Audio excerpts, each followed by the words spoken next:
स्वागत है आपका यस न्यूज कर्नाटक एक्सप्रेस में। मैं आपके साथ सुफियान। केंद्र मंत्री प्रहलाद जोशी का बीजापुर में स्वागत।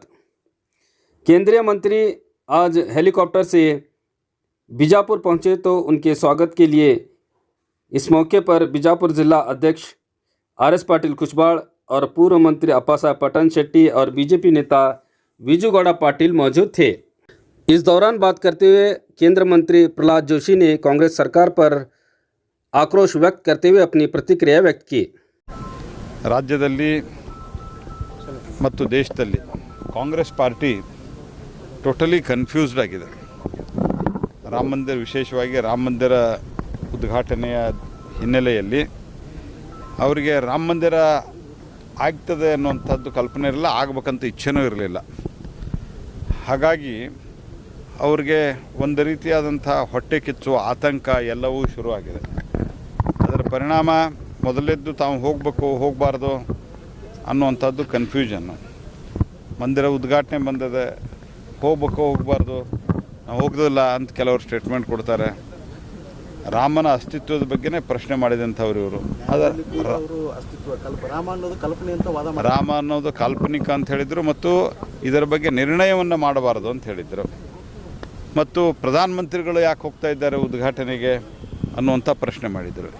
ಇದು ಯಾವುದೂ ಜನ ಸ್ವೀಕಾರ ಮಾಡಲಿಲ್ಲ ಅಂದಮೇಲೆ ಈಗ 30 ವರ್ಷದ ಹಳೆಯ ಕೇಸನ್ನು, 35 ವರ್ಷದ ಹಳೆಯ ಕೇಸನ್ನು ಇವತ್ತು ತೆಗೆದು ಜನರನ್ನು ಅರೆಸ್ಟ್ ಮಾಡುವಂಥ ಒಂದು ಅತ್ಯಂತ ನೀಚ ಕೃತ್ಯಕ್ಕೆ ಕಾಂಗ್ರೆಸ್ ಪಾರ್ಟಿ ಕೈ ಹಾಕಿದೆ.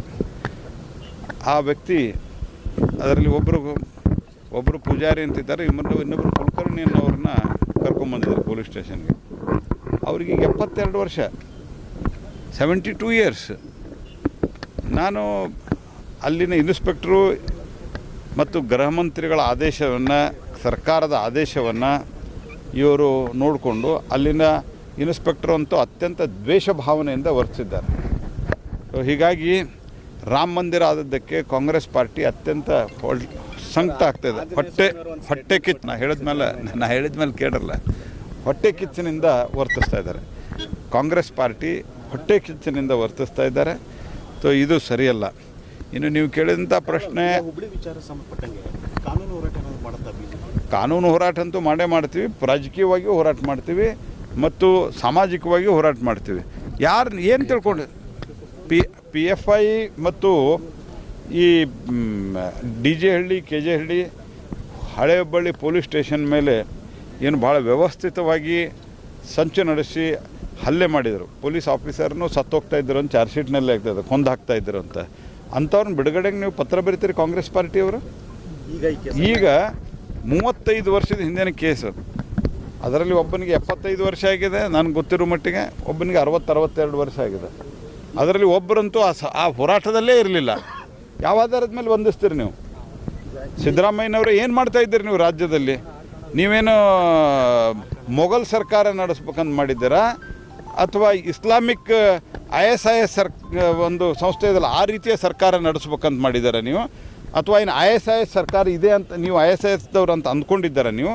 ಇದು ರಾಹುಲ್ ಗಾಂಧಿಗೆ ಒಂದು ಪ್ರೀತ್ಯಾದರಕ್ಕೆ, ಸೋನಿಯಾ ಗಾಂಧಿ ಪ್ರೀತ್ಯಾದರಕ್ಕೆ ಇದನ್ನು ನೀವು ಮಾಡ್ತಾಯಿದ್ದೀರಾ? ಇದನ್ನು ಅತ್ಯಂತ ತೀವ್ರವಾಗಿ ನಾನು ಖಂಡಿಸ್ತೇನೆ.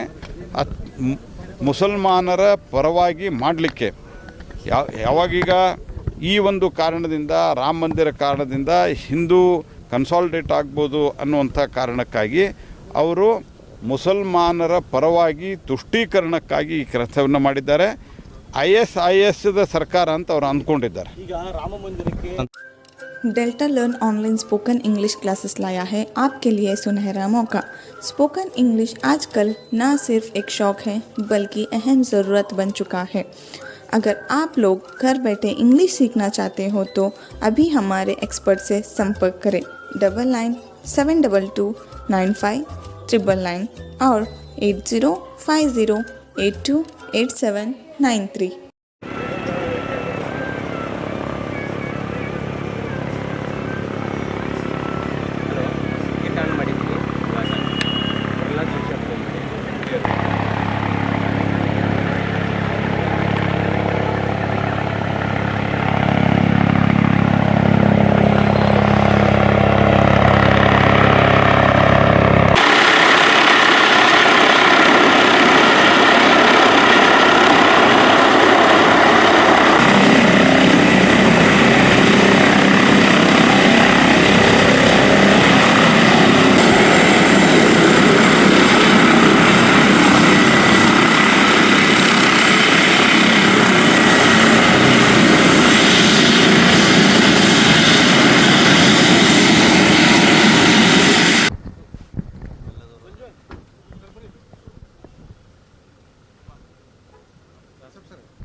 ಬರತ್ತದ ನೋಡ್ರಿ.